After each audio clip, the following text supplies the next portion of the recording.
The following is our critique of both the Democratic Party of the United States, and more specifically the Democratic Socialists of America within them. We have prefaced this critique with in order a reminder of what socialists should be organizing for, the inherent flaws of reformist policy with historical and current examples, and a defense of the need for an independent communist movement against ideas such as leftist infighting with historical proof. We feel it important to note that the critiques expressed here are aimed at the organizations themselves as well as the role that they actually play in the struggle between the bourgeois and the proletariat, not at the individual members of these organizations, many of whom we have personal connections with and believe are true socialists that are merely misguided in their efforts. We write this critique because we understand historically that when the proletariat allows the communist movement to be funneled into such compromised reformist cul-de-sac, it benefits only the repression of the masses and the furtherance of the aims and existence of capital. If you are a part of these reformist organizations or sympathetic to them, we ask only that as leftists you listen to what we have to say with an open mind and consider if the actions you take or might potentially take inside of them are truly productive to the movement, if they are ultimately fruitless, or if they are even harmful. The goal of communist organizing is to be prepared for revolution. The primary objective of the communist movement, and therefore the Sonoran Internationalists, is to further the cause of the international proletarian revolution. This is a fact that, consciously or not, is widely betrayed by various groups in the left.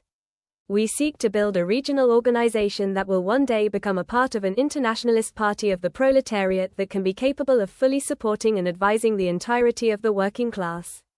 To that end, we seek to build a precursor organization, a Tucson Communist Party, if you will. We recognize that the revolution is the only pathway that will lead all life on Earth away from the inevitable consequences of the furtherance of capitalism. Furthermore, we recognize that the various groups portraying their non-communist ideals as such are actively harmful to the revolution. Reformism sustains capitalism and kills proletarians. It should be obvious by now that the Democratic Party is a stalwart defender of the status quo. Whatever infographics and catchy slogans they employ, they are the party of continuing the system of global imperialism, genocide, ecocide, and class domination. They are a party of millionaire representatives funded by billionaires. It is a capitalist party that advocates passively for minor reforms. Rather than a possible avenue for achieving an anti-capitalist future, the Democratic Party is just one of many ways the capitalist class divides and distracts workers away from any class politics and towards movements for useless reforms. Their role is to convince the naive and inexperienced that their hardships aren't a result of a global system of exploitation, but of a particularly bad group of people that they also don't like. Every time a proletarian sees their healthcare taken, their rights repealed, their home foreclosed on, the Dems are there appealing to the victim. Yet as soon as they hold a majority, their fiery rhetoric disappears, instead talking about sensibilities and moderation. This isn't a result of particular politicians or of the party being temporarily misguided, it is a repeated pattern that helps reveal their ultimate motivations of maintaining class domination. This is proven again every time a truly conscious independent movement has ever organized in this country. They have always faced the same reaction from the Democrats, a crackdown on the radicals with the full force of the state, and then absorption and pacification of the moderates. History is full of examples of social movements that attempted to reform their society for the better and did so through means both within and without the system. Through analysis of these movements as well as the material conditions of capitalism that surrounded them, we can confidently assert that reformism will not lead to any progressive outcomes in our current situation of the 21st century's capitalist crisis. It should be clear to anyone willing to logically analyze the capitalist system that it cannot be reformed, it cannot be tamed, it is working as it always has and will always continue to. We understand that in this case, evidence is needed to back up these arguments, so we will provide examples both historic and current.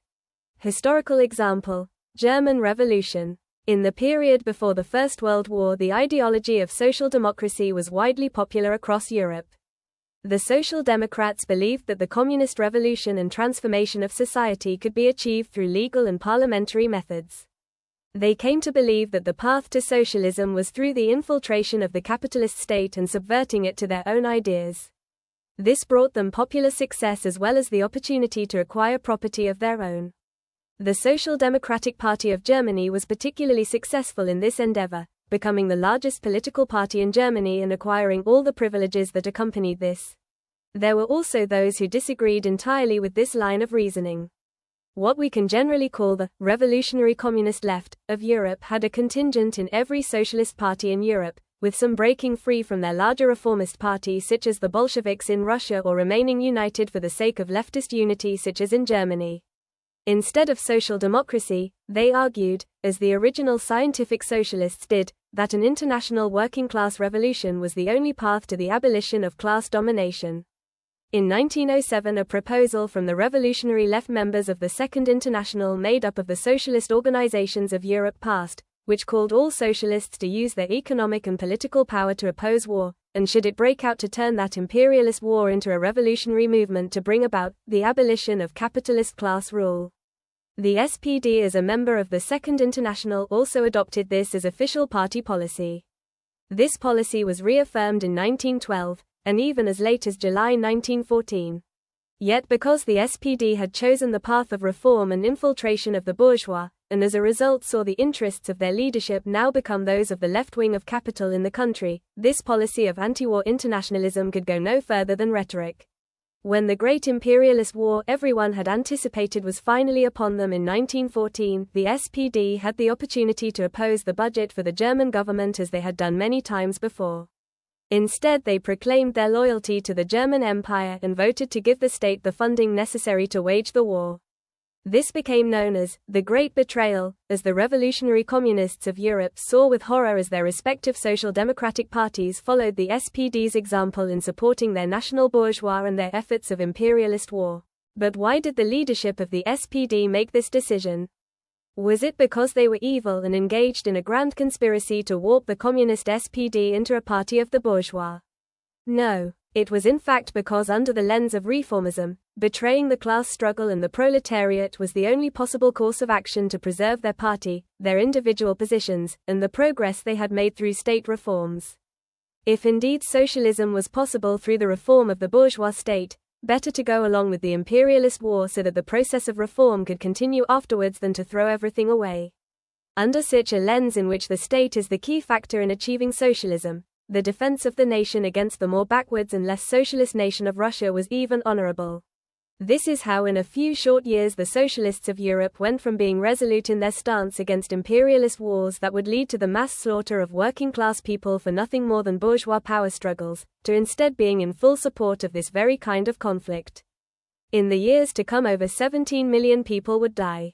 It was largely because of the mass poverty, famine, and loss of life all resulting from this, that class tensions would again reach a boiling point after years of pointless and brutal war. This led to a spontaneous revolution within the German military and eventually the larger working class in 1918, now known as the Spartacist Revolution. Caught in the middle of this, the leadership of the SPD was terrified as the workers and soldiers were not participating in their form of nonviolent, legal, civil, electoralist politics and instead were seizing all political and economic power themselves. After all, the property that the revolutionaries began to occupy was not just owned by the aristocracy, but also by the wealthy and privileged SPD leadership. As a result of this, the SPD chose to publicly support the movement while actually plotting its downfall in secret. After the initial successes of the revolution, the people of Germany found themselves in a dual power situation in which two groups, the liberals SPD and the revolutionaries, now competed for legitimacy. To resolve this, a vote was to be held amongst the German left to decide the country's new system. The choices consisted of either formalizing the spontaneous workers' council system inspired by the Russian Soviets, which was advocated by the radical left, or a parliamentary republic, which was advocated by the SPD and moderates. During these tenuous months, the SPD ordered their most loyal members to infiltrate the councils one by one and bring them back from the ledge of revolutionary consciousness and action. Because of the immense and long-standing popularity of the SPD, the newly conscious workers slowly began to support the ideas of these infiltrators who represented a party they had known for so long, rather than continuing to participate in the newly formed revolutionary organizations. One of the most pivotal moments in this stage of the counter-revolution occurred on December 19, 1918, during the National Congress of Workers' and Soldiers' Councils, where the councils voted against formalizing their own power with a permanent council system as the basis for a new constitution, handing over their newly seized power to the SPD-dominated provisional government. With this, The provisional government created a plan to hold nationwide elections for a constituent National Assembly, effectively turning a spontaneous mass movement against the imperialist war and indeed all of capitalism, and centralizing, co-opting, and largely pacifying it back into the fold of the left wing of capital. When only the most dedicated revolutionaries remained willing to stand in the way of the bourgeois government, the SPD gave full support to the proto-fascist Freikorps, who would eventually become the militias of the Nazi movement, and allowed the wholesale slaughter of the remaining communist revolutionaries. This would lead directly to the eventual overthrow of their own government by the fascists, ultimately digging the graves of not only the communists, but also their future selves. Historical example: Chile 1970 to 1973. A second and more recent example of the way capital utilizes reformist policy to curb, weaken, and ultimately crush actual working-class struggle is the reign of Salvador Allende's Popular Unity, UP coalition, which similarly to many modern reformist movements, branded itself as a coalition of everyone from revolutionary communists to social democrats before selling out the workers and allowing for fascist reaction to take over the country. Its ascension occurred primarily as a result of the rising crisis of capital, as well as bourgeois fears over the increasing militancy of the working class who had begun independently organizing, with the bourgeois seeing nationalization of key industries as well as other welfarist policies as necessary evils to stabilize the system. The right-wing parties which held the parliamentary majority even supported the nationalization of the mines. Notably, none of these reforms put production or exchange into the hands of actual proletarians, instead transferring them from individual bourgeois firms to the bourgeois state. While these policies did increase the rate of profit and stabilize the economic and social situation which was their primary purpose, when another crisis came, as they always do, and the rate of profit once again fell, both the bourgeois and the proletariat came into conflict with the reformist policies of the UP. Workers had at this point been autonomously seizing the means of production for themselves, from the scale of single factories, all the way to entirely worker-controlled districts called cordonies. The supposedly socialist state's response to these measures, which they were previously forced to acquiesce to by a stronger, more independent working class, was to accuse the workers of being members of the labor aristocracy, and to order the ending of strikes, return of the means of production to the bourgeois, and the disarmament of the workers. Were the working class movement more united under a non-reformist banner, it is likely that they would have been able to resist these measures. Unfortunately, years of propaganda and union support for the reformist UP meant that what resistance there was to these crackdowns was isolated and disorganized. Despite this, several local groups managed to keep their control of the means of production in spite of the best efforts of the democratic socialists, much to the chagrin of capital. When none of the conciliatory measures proved sufficient enough to the bourgeois, who no longer believed the social democrats could contain the revolutionary proletariat, they instead backed a military coup, which ousted the UP in favor of a fascist military dictatorship. Many of the aforementioned autonomous workers' groups attempted to resist this coup just as they had the UP, but their disarmament and fracturing by the social democrats meant that any efforts were too little too late. Short review of the fundamental reasons reform is harmful. In short, Reformism inherently prevents the working class from building its own independent movement to overthrow capitalism, thus allowing for the consolidation of power by the bourgeois and further exploitation of the proletariat. Given that the goal of reform, known by its proponents or not, is the prolongation or improvement of capitalism, it should be clear to communists that the reformist organizations of capital are not allies in our struggle to establish communism, but in fact are some of our most insidious opponents. Despite this fact, there often exists the tendency of the liberals to proclaim that they are on the same side as the communists. That in the face of fascism's rise, which they directly cause, it is dogmatism, or more commonly today, leftist infighting, to defend the independence of the communist movement. That we should put our programs and goals aside for the defense of the current or past form of capitalism from its increasingly worse manifestations. There are also those self-described communists who have adopted this parasitic brainworm of an idea as their own.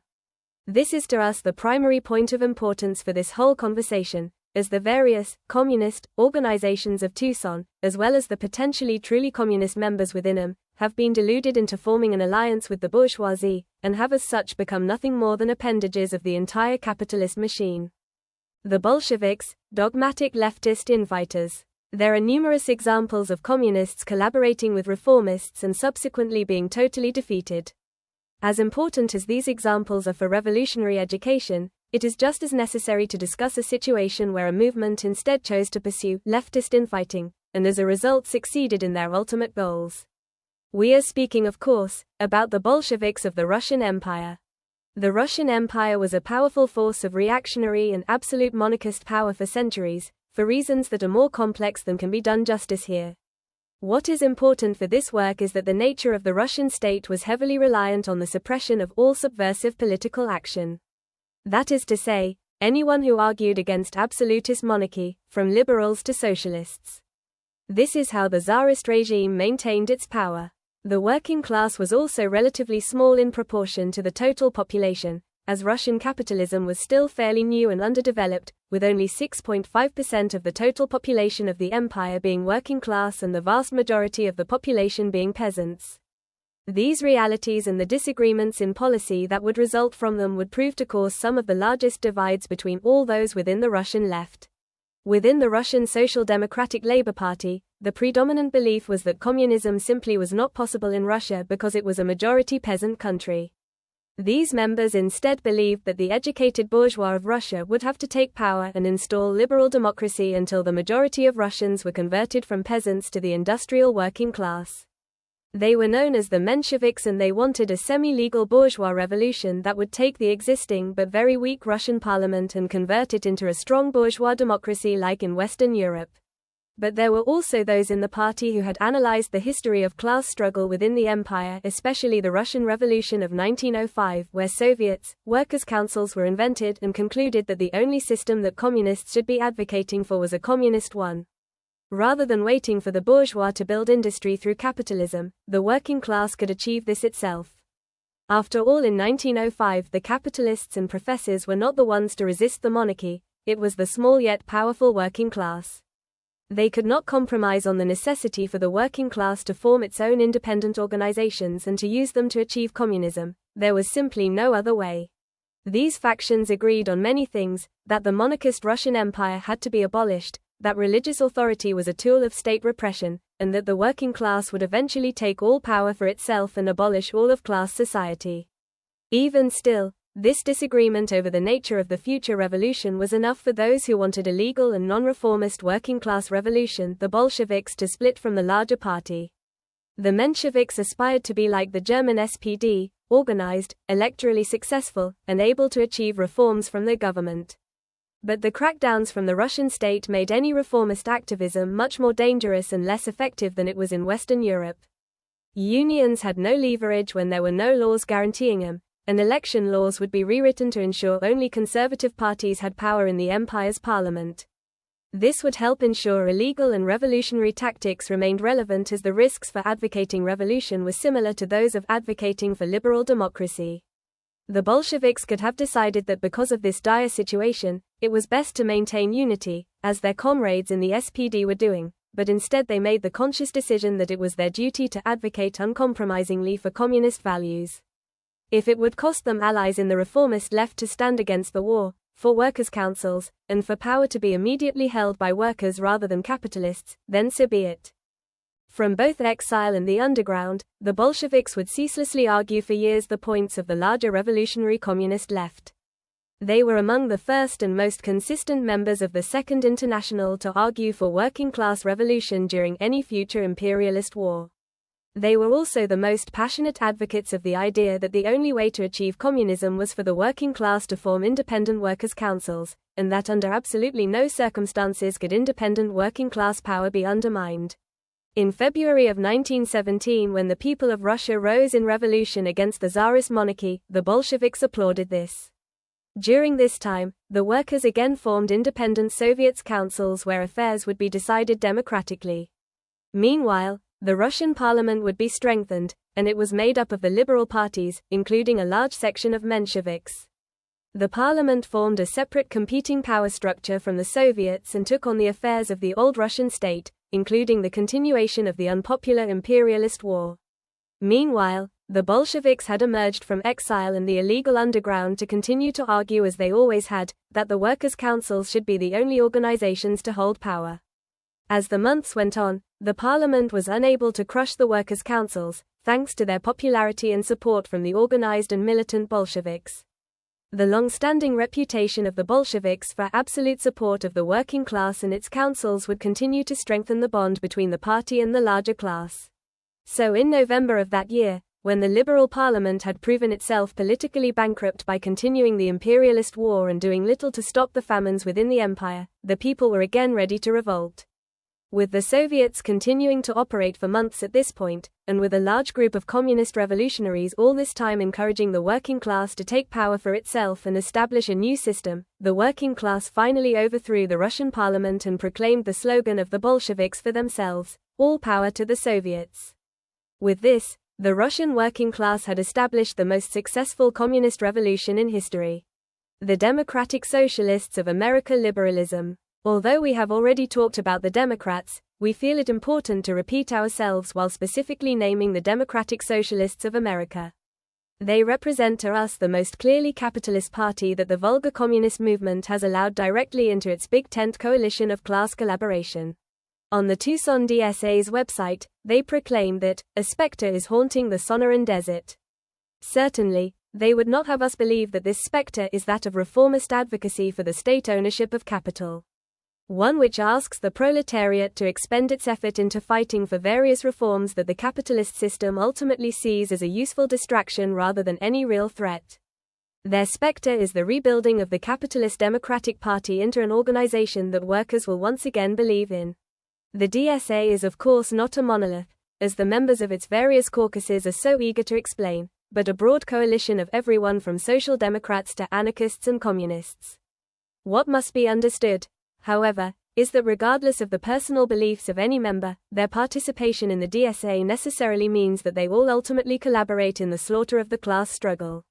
The right wing of the DSA future renegades. This is, in much the same way as the Democratic Party proper, most evident in the right wing of the DSA, which makes up the entirety of their officially elected members and not by coincidence, which will be elaborated on later.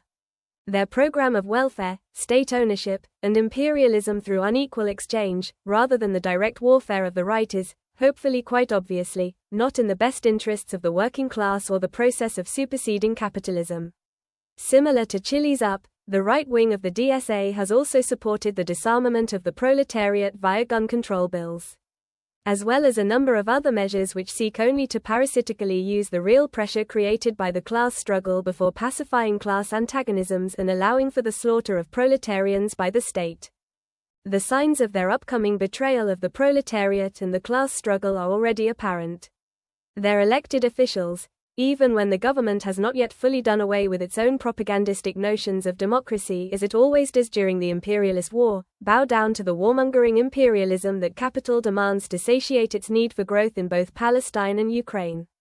It doesn't take much reasoning to envision what course of action they will take under the Third Imperialist War, as they already engage in the demonization of the more repressive capitalist countries around the globe in the name of defense of our more progressive capitalist utopia, just as the SPD did. We must, however, give them credit in that they have also paid lip service to police defunding, the ending of the most atrocious results of capitalist imperialism such as the Palestinian genocide, and the decriminalization of certain forms of unionist labor activism. Although curiously enough, these principles seem to last only until an individual is actually elected to public office. This can be seen in candidates elected to real positions of state power such as AOC and Bernie Sanders, who despite their previous messaging, eventually became little more than slightly left Democrats due to the real courses of actions that the bourgeois government forced them to take. This of course happened not just because those elected officials were bad guys, but because of the essential flaws of parliamentary strategy. By their very nature, successful attempts to create change under capitalism can only be capitalistic, and as a result can only be undertaken by capitalist entities. This is precisely the reason aforementioned that the rightmost wing of the DSA is the only faction that has seen any sort of parliamentary success. Via any faction's introduction into the Committee of the Affairs of the Whole Bourgeois, also known as the state, its role will necessarily shift to exercise the role of their office, class domination. Certainly the further left factions may eventually see parliamentary success as the independent class movement grows, as the bourgeois system may see it as necessary to contain and extinguish the class struggle on their own terrain, yet by the left wing of the DSA's very participation in the system, they will eventually transform into the right wing of the DSA that they sought to replace. This leads to another of the key points that we wish to get across to the various members of the reformist left. That their obsession with what they perceive as real change and the chasing of immediate results rather than sticking to any real revolutionary program, also known as opportunism, will effectively only lead to a reconstitution of the capitalist system. We believe that these strategies occur because of a failure to recognize two specific facts. First, that capitalism by its very nature trends towards crisis and as such cannot be improved via reform of itself. That the progressive era of capitalism occurred not because progressives were better organized, but because progressivism was what best suited the needs of capital. Secondly, that the work of educating and preparing the working class for the revolution is in and of itself active work, not merely theoretical, in other words, armchair leftism. We recommend Amadeo Bordiga's Activism as a more thorough explanation of this point, but to sum it up here, in the party, which is the determinant factor in the transformation of the bourgeois crisis into a revolutionary struggle, consciousness precedes action.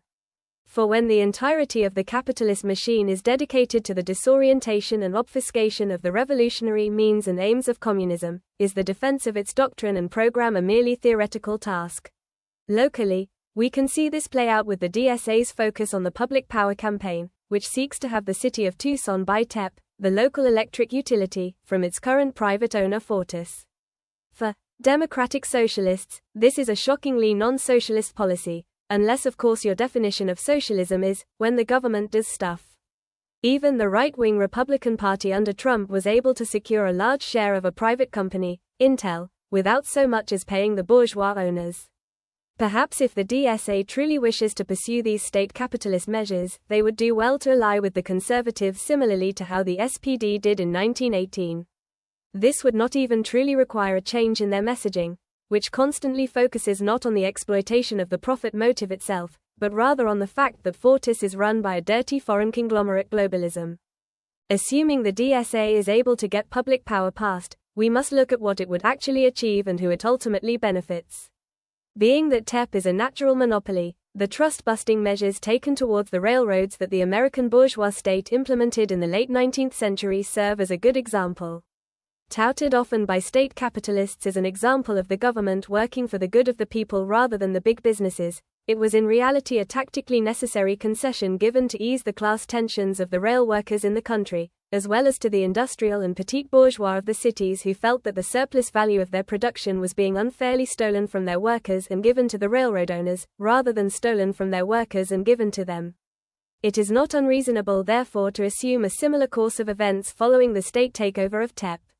Certainly lowered electricity costs would be greatly appreciated by the corporations like Amazon that wish to build electricity and water-intensive data centers, for example. We can imagine that in response, the supporters of public power will likely be bringing up two key responses. Firstly, that while yes it would certainly support capital, it would also have a real impact on the quality of life for the proletariat in Tucson. Our response is to what degree and for what amount of time. As a commodity under the profit motive, labor will over time fall in value to that of its cost of reproduction. As such, any lowering in the cost of living in one area will lead only to the increased cost of living in another by another sector of the bourgeois, or a lowering of real wages. It is, for example, very easy to imagine that a lowering in cost of electricity would lead to an increase in rent as demand to live in the city increases, and while any measure by which the cost of living is increased can be resisted, all of them cannot. The second retort we can imagine in response to this is that state capitalism is the natural highest stage of capitalism. This was after all a point espoused by Engels in Socialism, Utopian and Scientific. From there, the reasoning goes that for as long as the bourgeois system has any methods with which to retreat, revolution will not and cannot occur. While we do appreciate this dialectical materialist understanding of capitalism, the implication that it is the job of socialists to work towards the furtherance of capital towards its highest stage has been proven fundamentally wrong by the history of class struggle. This is a lesson we feel is best taught by the history of the European socialist revolutions of the 1910s, in which the German social democracy which took this approach of defending higher stage capitalism until it was sufficiently developed ultimately succumbed to the capitalist machine, and the Bolsheviks, who occupied a country of far more regressive capitalism, succeeded as was explained prior. This idea also represents a misunderstanding of the societal factors that cause such reforms to take place.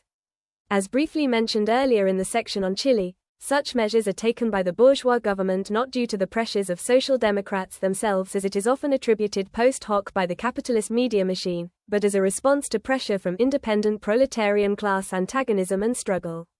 And only in order to placate the masses and curtail the real movement to abolish the present state of things. When this occurs, we will not oppose it, we will oppose only the notion that it represents any sort of socialist or pro-worker shift in the capitalist system. However, we must, as communists, ask why a supposedly socialist organization is arguing directly for the measures that have historically been employed solely to crush socialist movements, if for any reason other than the reality that they are indeed not socialist. The left wing of the DSA future martyrs. This naturally leads us to the question of the left wing of DSA, which to us means solely the factions of the party that participate only to attempt to shift the organization away from reformist policy and towards a more revolutionary outlook. As opposed to the factions whose conception of radicalism is the forming of a new bourgeois electoral party rather than the usage of the existing bourgeois electoral party, and who to us represent only a more naive version of the right wing of the DSA. This faction often fashions itself similarly to the likes of the Spartacists, whose resistance within the structure of the SPD has been immortalized as one of the great examples of communist martyrdom. Honorable and true as the communist doctrine may have been, however, we must remember that the point of communist organizing is not to become martyrs, but to succeed in the organization of the working class for the overthrow of capitalism. It was of course their participation in the reformist party of the SPD that led to the Spartacists' ultimate demise. Had the seriously revolutionary aspects of the SPD broken away from its reformist faction decades prior, and pursued a platform of leftist infighting similar to the Bolsheviks rather than of unity between the class struggle and the class traitors, the German Revolution may have very well turned out quite differently. When the time came for the armed insurrection against capitalism, however, it was seen that the only party to engage in that insurrection, the Bolsheviks, was the party that had the least experience, working among the masses, in the left DSA's terminology, base building, during the years of preparation, the one that more than any other had worked to preserve Marxist theory. It was then seen that those who possessed a solid theoretical training marched against the class enemy, while those who had a glorious patrimony of struggles shamefully choked on their own words and went over to the side of the enemy. Amadeo Bordiga, Activism. We then ask the left wing of the DSA, when will the time come for you to break from the reformist section of your party? History shows to those willing to analyze it that by the time the reformists openly betray the revolutionaries, and the revolutionary working class has not yet established an independent movement, it is already too late. If it is your wish to be killed by whatever reactionary militia the Democrats and Republicans decide to unleash when that time comes, we can do nothing to stop you. Conclusion. As a brief summary, Reformism is a capitalistic policy that ensures the deaths of proletarians and the furtherance of capitalism. It exists primarily to destroy the class struggle and those that fight for it. There are examples historic and current that show this truth, and we have no indication that anything different will occur if it is attempted today. In 1914, Lenin wrote the following in response to a reformist paper asking for unity among the left. This, however, is not unity, but a flouting of unity, a flouting of the will of the workers. This is not what the Marxist workers mean by unity. There can be no unity, federal or other, with liberal labor politicians, with disruptors of the working class movement, with those who defy the will of the majority. There can and must be unity among all consistent Marxists, among all those who stand for the entire Marxist body and for the uncurtailed slogans, independently of the liquidators and apart from them. Unity is a great thing and a great slogan. But what the workers' cause needs is the unity of Marxists, not unity between Marxists and opponents and distorters of Marxism. And we must ask everyone who talks about unity, unity with whom? With the liquidators? If so, we have nothing to do with each other.